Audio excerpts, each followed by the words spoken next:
So hello friends, welcome back to my channel के guidance में। तो फाइनली इस बात क्लास 10th के लिए जो इंपॉर्टेंट क्वेश्चंस हैं, जो आपको फाइनली जो बोर्ड एग्जाम में आपको 2023 बोर्ड एग्जाम कंफर्म एक डिक्टो क्वेश्चन मिलेगा आपको, ठीक है।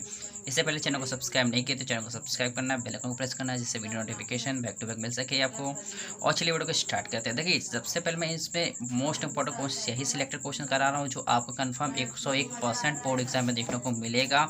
अगर विश्वास नहीं है तो आप प्लीज़ वीडियो को पॉज कर ले, इसको स्क्रीनशॉट मार ले, उसके बाद आप लोग मैच करना क्वेश्चंस को जरूर, ठीक है। चलिए हम स्टार्ट करते हैं। देखो, फर्स्ट क्वेश्चन कह रहा है कि सोडियम कार्बोनेट के दो प्रमुख उपयोग लिखिए। तो देखिए, ये क्वेश्चन जो है, ये आपका क्वेश्चन ये जो आपका अनसॉल्व पेपर है उसमें मैच कर लीजिएगा, उससे ही हमने ये क्वेश्चन लिखा है। तो क्या करें कि सोडियम कार्बोनेट के प्रमुख दो उपयोग लिखना है। देखिए, हमने इससे पहले आपको देखिए पहले फॉर्मूला पता होना चाहिए सोडियम कार्बोनेट का फॉर्मूला क्या होता है। देखिए, सबसे पहले इसका सोडियम कार्बोनेट का जो फॉर्मूला होता है क्या होता है, Na2, ठीक है, CO3 10H2O होता है। क्या होता है, Na2 CO3 10H2O होता है। अब यहाँ पे 10H2O क्या होता है, पानी के जो मोल होता है, यानी 10 मोल जो ये होता है पानी के मोल होता है। तो ये कहीं भी अगर आप इतना लिख के आते हैं, यानी कि NO2 CO3 अगर लिख के आते हैं तो भी सही है। अगर आप ये लिख के आते हैं कि Na2 CO3 10H2O लिख के आते हैं तो ये भी सही है। अब सबसे पहले इसका दो इसका मुख्य उपयोग क्या है वो देखते हैं। तो पहला जो है, इसका प्रयोगशाला के अभिकर्मक के रूप, यानी कि जो कोई किसी भी प्रकार के जो कंपाउंड बनाए जाते हैं उसके अभिकर्मक के रूप में हम सोडियम कार्बोनेट का उपयोग करते हैं, ठीक है। इतना क्लियर है। नेक्स्ट जो इसका उपयोग है कि कांच तथा बोरेक्स का निर्माण में इसका उपयोग करते थे। कांच क्या होती है, जिसे हम पीबी बोलते हैं, ठीक है, यानी इसका जो सिंबल होता है पीबी होता है। और बोरेक्स क्या होता है, जिसे बालू यानी मोरंग यानी कि SI बोल सकते हो, यानी कि सिलिकॉन ऑक्साइड जिसे कहते हैं, ठीक है। यानी बोरेक्स के निर्माण में इसका उपयोग किया जाता है। चलिए आगे क्वेश्चन कह रहा है कि अम्ल क्या है, क्षार क्या है, लवण क्या है, इसकी परिभाषा लिखना है और एक एक उदाहरण भी हमें देना है, ठीक है। इससे पहले देखिए, अम्ल क्या होती है, क्षार क्या होती है, लवण क्या होती है, यानी कि एसिड, बेस एंड सॉल्ट क्या होती है, इनके एक डेफिनेशन लिखना है और साथ ही साथ एक एक एग्जाम्पल देना है। अब देखिए, यानी कि एसिड क्या होती है। देखिए, वे पदार्थ, पहले मैं अपनी लैंग्वेज में बता रहा हूँ, फिर जो मैं लिख के रहा हूँ उसको मैं बताऊंगा, ठीक है। तो क्या अम्ल क्या होता है, वे पदार्थ जो जलीय विलयन में हाइड्रोजन आयन को क्या करती है, त्यागती है, यानी हाइड्रोजन आयन प्रदान करती है। ऐसे अभिक्रिया या ऐसे पदार्थ को हम अम्ल कहते हैं। फॉर एग्जाम्पल, अगर एग्जाम्पल पे लिखना चाहते हैं तो आप Na2 CO3 लिख सकते हैं, जैसे कि अभी सोडियम कार्बोनेट हमने बताया है। या आप ये भी लिख सकते हैं, यानी सोडियम हाइड्रोक्साइड लिख सकते हैं, NaOH का, ये भी लिख सकते हैं, या HCl भी लिख सकते हैं। इतना क्लियर है। अब देखिए यहाँ पे क्या कह रहा है कि वे पदार्थ जो जलीय विलयन में हाइड्रोजन आयन जो देता है या प्रदान करता है, ऐसे पदार्थ को हम अम्ल बोलते हैं। इतना क्लियर। अगर एग्जाम्पल के तौर पे लिखना चाहे तो आप ये लिख सकते हैं, HCl लिख सकते हैं। इतना क्लियर है। ये H2SO4 भी लिख सकते हैं। क्या होता है H2SO4, H2SO4 भी लिख सकते हैं। अब H2SO4 क्या है, इसको हम बोलते हैं सल्फ्यूरिक एसिड भी बोलते हैं, और HCl को हम बोलते हैं हाइड्रोक्लोरिक एसिड भी बोलते हैं। इतना क्लियर है।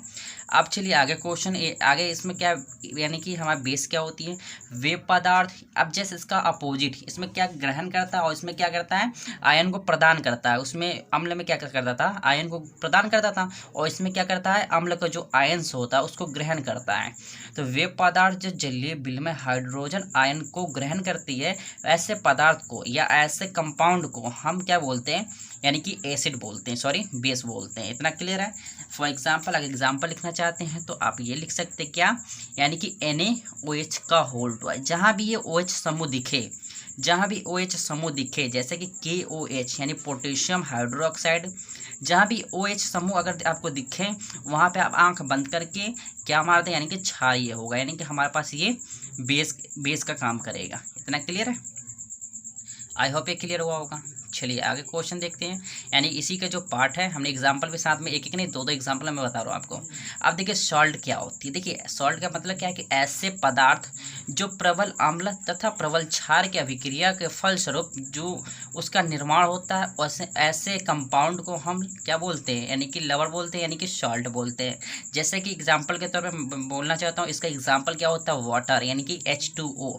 अगर इसका H2O का अगर pH वैल्यू अगर बात करते हैं तो 7 होता है। अगर हम जैसे कि मैंने बोला कि प्रबल अम्ल क्या होती है, तो प्रबल अम्ल का मतलब क्या है कि HCl जो है प्रबल अम्ल, और प्रबल क्षार मतलब सोडियम हाइड्रोक्साइड की जब रिएक्शन यहाँ पे कराएंगे तो HCl प्लस का सोडियम यानी कि हाइड्रोक्लोरिक एसिड और सोडियम हाइड्रोक्साइड की जब क्रिया कराएंगे तो यहाँ पे हमारे पास सॉल्ट का निर्माण होगा, ठीक है, यानी कि पहले तो वाटर निकलेगा, देन आफ्टर यहाँ पे HCl बनेगा यानी कि HCl निकल जाएगा या NaCl निकल जाएगा। इतना क्लियर है, NaCl हो गया।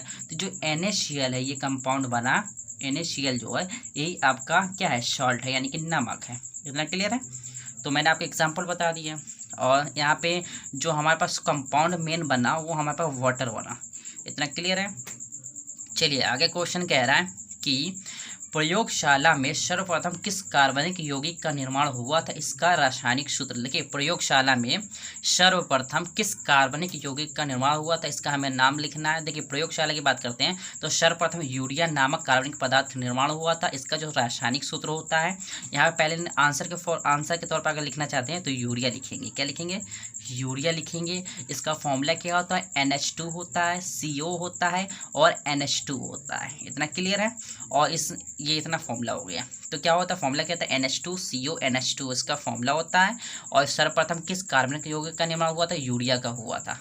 इतना क्लियर है। आगे क्वेश्चन कह रहा है कि ऐसे दो एलिफेटिक असंतृप्त हाइड्रोकार्बन का नाम वे अणु का सूत्र लिखना है। देखिए एलिफेटिक और एरोमेटिक जो हाइड्रोकार्बन होते हैं यानी असंतृप्त हाइड्रोकार्बन होते हैं, इसके दो जो आपको मैं अभी जो IUPAC बताऊंगा तो उसमें मैं मैं जो एलिफेटिक हाइड्रोकार्बन क्या होते हैं, एरोमेटिक हाइड्रोकार्बन क्या होती है, इसके बारे में डिटेल में बताऊंगा। अभी फिलहाल एक क्वेश्चन से मैं इसको खाली बता के निकल जाऊँ, मतलब आगे क्वेश्चन में कवर करूँगा।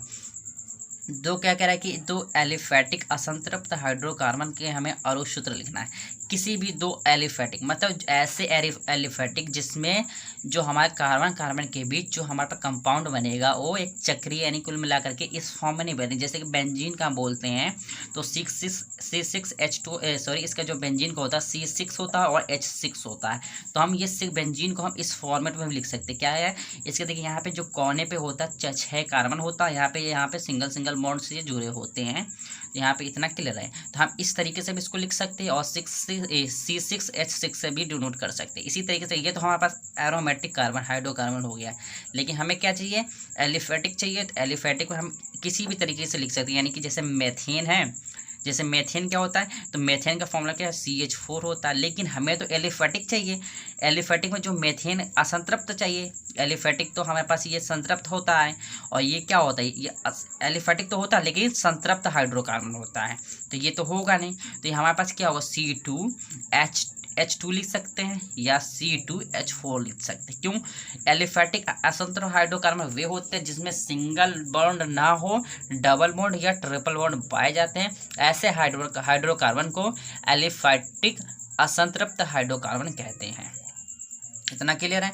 आगे देखिए यहाँ पे क्वेश्चन क्या मिल रहा है, बायो का। देखिए क्वेश्चन क्या है कि हमारे शरीर में हीमोग्लोबिन की क्या परिणाम हो सकता है, यानी कि जो हमारे शरीर में जो हीमोग्लोबिन होती है अगर उसकी मात्रा का कम कर दी जाए तो उसकी क्या परिणाम हो सकती है। देखिए हमारे शरीर में अगर ह्यूमन बॉडी की बात करते हैं तो उसमें हीमोग्लोबिन की मात्रा अगर कम कर दी जाए तो उसमें ऑक्सीजन का जो होता है वो परिवहन नहीं हो, ऑक्सीजन का क्या होता है, परिवहन नहीं हो जाता है। जैसे हमारी बॉडी जो होती है उसमें ऑक्सीजन का जो ट्रैवलिंग करता है यानी जो ऑक्सीजन का वाहन करती है वो कौन करता है, हीमोग्लोबिन करता है। इतना क्लियर है।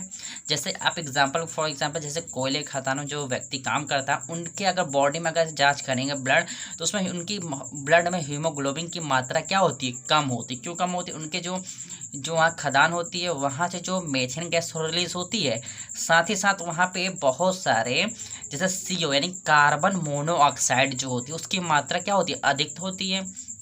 जब कार्बन मोनोऑक्साइड की मात्रा अधिक हो जाती है किसी भी ह्यूमन बॉडी में तो वहाँ पे ऑक्सीजन की मात्रा को क्या करती है, वो थोड़ी थोड़ी कम कर देती है, जिसके कारण उसकी डेथ भी हो सकती है। तो इतना क्लियर मैंने डिटेल में बता दिया। तो आप ऐसे लिख सकते क्या, हीमोग्लोबिन की कमी से हमारे शरीर में बहुत सी मात्रा में या ऑक्सीजन की मात्रा में कमी हो जाती है और इससे ऑक्सीजन और जो हीमोग्लोबिन होती है वो ऑक्सीजन का वाहक करती है, यानी कि ऑक्सीजन को हमारे पूरे शरीर में क्या करती है, ट्रैवल कराती है, मतलब भेजती है। इतना क्लियर। अब देखिए मोस्ट इंपॉर्टेंट कुछ ऑब्जेक्टिव क्वेश्चन लेके आए उसको देख लेते हैं, फिर वीडियो को भी एंड करते हैं। और वीडियो को उम्मीद करते हैं आप लोग ज़्यादा से ज़्यादा शेयर करेंगे और चैनल को सब्सक्राइब नहीं किया तो चैनल को सब्सक्राइब जरूर करेंगे। आगे क्वेश्चन देखते, जो ऑब्जेक्टिव क्वेश्चन क्या कह रहा है कि किसका दृष्टि क्षेत्र सबसे अधिक है। तो 4 ऑप्शन दे रहा है, समतल दर्पण का, अवतल दर्पण का, या उत्तल दर्पण का, या उत्तल लेंस का। देखिए अगर क्या कह रहा है कि दृष्टि क्षेत्र की बात कर रहा है किसका अधिकतम होगा, तो मैंने अभी बताया कि दर्पण और लेंस जस्ट अपोजिट होता है। दर्पण क्या होता है, अवतल दर्पण में क्या होता है, प्रकाश की किरणों को एक पॉइंट पे क्या करती है, समेटती है। इसका जस्ट अपोजिट अगर लेंस में बात करते हैं तो प्रकाश की किरणों को क्या करती है, अवतल दर्पण फैलाती है। तो ये होने से यानी कि हमारा जो इसका राइट ऑप्शन होगा, ऑप्शन नंबर 2 राइट होगा। क्यों होगा, कि जो उत्तल दर्पण होता है वो प्रकाश किरणों क्या करती है, एक जगह पे स्कैटर नहीं करती, यानी कि उसको फैलाती है। मतलब कहने का मतलब, हमने मान लिया कोई अवतल दर्पण इस तरीके से है कि हमने माना कोई अवतल दर्पण इस तरीके से रखा हुआ है, इतना क्लियर है। अवतल दर्पण यहाँ से कोई भी प्रकाश की रे आई, यहाँ पे कोई भी प्रकाश किरण यहाँ से आई, जब प्रकाश किरण यहाँ से ट्रेवल किया तो यहाँ पर दर्पण से टकराने के पश्चात वो क्या करेगी, वो डाइवर्स कर देगी, मतलब प्रकाश किरणों को बाहर की ओर भेज देगी। जैसे माने कोई रे हमने माना यहाँ से भेजा इसको, तो यहाँ से प्रकाश किरणों को दर्पण से टकराने के पश्चात वो क्या करेगी, इसको भी परावर्तित कर देगी। देखो प्रकाश किरण को ये क्या कर रही है, रिफ्लेक्ट कर रही है, यानी कि दूर दूर तक भेज रही है, यानी कि ऑप्शन नंबर बी राइट होगा। आगे क्वेश्चन देखते हैं कि एक उत्तल दर्पण की फोकस दूरी जो कह रहा है 10 सेंटीमीटर है, तो इसकी वक्रता त्रिज्या क्या हो गई। तो देखिए कोई उत्तल दर्पण है, उसकी जो फोकस दूरी है वो 10 सेंटीमीटर। तो मैंने इसका रिलेशन बताया था, जो आपको वीडियो अगर नहीं देखे हैं दर्पण लेंस वाले तो उसको चेकआउट करो, जरूर करें। तो हमने बताया कि F = क्या होता है, R/2 एक फॉर्मूला होता है। तो इसके अकॉर्डिंग अगर बात करते हैं तो F = R/2 होता है। इसकी फोकस दूरी जो दिया है वो कितना दिया है, 10 सेंटीमीटर। यहाँ पे 10 रखेंगे, R/2 रखेंगे, तो जब यहाँ पे क्रॉस मल्टीप्लाई करेंगे तो यहाँ पे रेडियस की वैल्यू कितनी आ जाएगी, 20 सेंटीमीटर आ जाएगी। यानी कि ऑप्शन नंबर देखते कौन सा है, यानी कि 20 सेंटीमीटर, ऑप्शन नंबर 2 राइट है। चलिए आगे क्वेश्चन देखते हैं। तो आगे क्वेश्चन कह रहा है कि एक गतिमान आवेशित कण द्वारा उत्पन्न करता है, कोई भी एक गतिमान आवेशित कण है उसके द्वारा क्या इनमें से वो मतलब ये प्रोड्यूस करेगा, क्या है, एक चुंबकीय, केवल चुंबकीय क्षेत्र उत्पन्न करेगा, केवल विद्युत क्षेत्र उत्पन्न करेगा, या चुंबकीय व विद्युतीय क्षेत्र दोनों उत्पन्न करेगा, या इनमें से कोई नहीं। देखिए कोई भी गतिमान यानी कि आवेशित, कोई भी मूविंग, अगर कोई भी मान लेते हो क्यू आवेश है, अगर ये मोशन में है, अगर कोई क्यू आवेश, अगर ये क्यू आवेश अगर ये मूविंग है यानी कोई एक गतिमान है, तो ये साथ ही साथ इलेक्ट्रिक फील्ड और मैग्नेटिक फील्ड भी प्रोड्यूस करेगी। ठीक है, इलेक्ट्रिक फील्ड और मैग्नेटिक फील्ड दोनों को प्रोड्यूस करेगी, यानी ऑप्शन नंबर क्या होगा, सी राइट होगा। वैद्युत क्षेत्र और चुंबकीय क्षेत्र दोनों को क्या करेगी, उत्पन्न करेगी। आगे क्वेश्चन देखते हैं। तो आगे क्वेश्चन कह रहा है कि गुणसूत्र किस पदार्थ का बना होता है। तो गुणसूत्र की बात करते हैं, जो गुणसूत्र होता है वो मुख्यतः डीएनए और प्रोटीन का बना होता है। तो क्या है, ऑप्शन नंबर डी राइट होगा। चलिए आगे क्वेश्चन देखते हैं। तो आगे क्वेश्चन कह रहा है कि निम्न में से कौन सा मानव जो है मादा जनन तंत्र का भाग नहीं है। देखिए जो अंडाशय है ये है, गर्भाशय भी है, डिंबवाहिनी भी है, और यहाँ पे शुक्र वाहिकाएं जो होता है वो यहाँ पे पुरुष का मादा, जो पुरुष का जननांग अंग तंत्र होता है। तो यहाँ पे कह रहे हैं कौन सा भाग जो है वो मादा जनन तंत्र का भाग हिस्सा नहीं है, यानी कि ऑप्शन नंबर सी राइट होगा। इतना क्लियर है। चलिए आगे क्वेश्चन देख रहे हैं। तो क्वेश्चन कह रहा है कि परागनली में नर युग्मकों की संख्या कितनी होगी। तो परागकोश में नर युग्मकों की जो संख्या होती है वो 2 होती है, और इसमें 2 प्रकार की नसें पाई जाती है। ठीक है, तो हमने अभी बताएंगे, अभी नहीं बता पाएंगे कौन कौन से, क्योंकि वीडियो लॉन्ग चला जाएगा। तो मैं इसका जो सेपरेट वीडियो लेके आऊँगा बायो का, तो उसमें एक एक चीज़ मैं डिटेल में बताऊँगा। चलिए आगे क्वेश्चन कह रहा है कि डीएनए के दोनों तंतुओं को आपस में जोड़ता है किस विधि के द्वारा। तो हाइड्रोजन बंध के द्वारा जोड़ते हैं। तो आई होप ये क्लियर हुआ होगा। वीडियो अगर समझ में रहा होगा, हेल्पफुल रहा हो, तो चैनल को सब्सक्राइब करना, बेल आइकन को जरूर प्रेस करना।